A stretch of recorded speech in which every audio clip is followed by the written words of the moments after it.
बड़ा चिकन लगे तारू। आज होली है, अब होली खेल लिहल जाए। अरे भागी जीजा जी।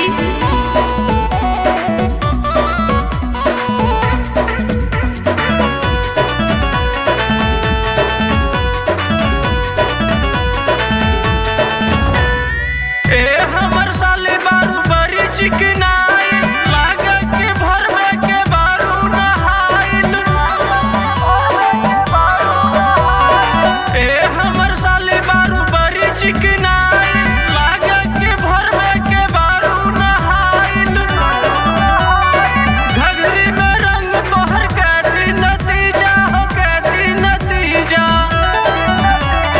जीजा हो जीजा, जीजा हो जीजा सगर तन भीजा। जीजा हो जीजा सगर तन भीजा। जीजा हो जीजा सगर तन भीजा। ए साली जी मजा आवा तारू। हाँ हो।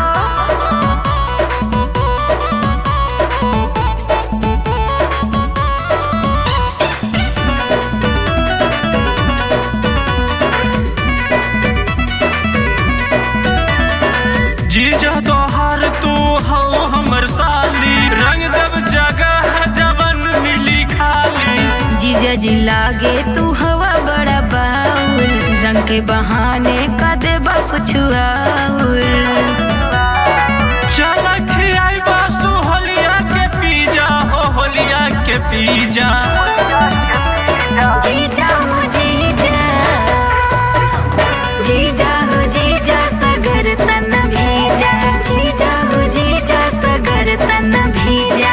जीजा हो जीजा सगर तन भीजा। अरे हेना अब दूर काहे भागा तारू।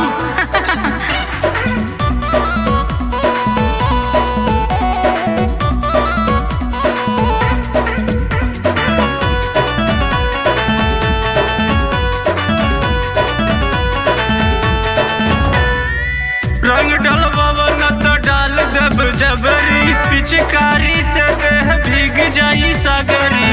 कैसे लगाव तारा रंग नहीं छूटी, यही बहाने ले सब धन लूटी। सगरो जटावल रंग आजे बसी जा हो, आजे बसी जा।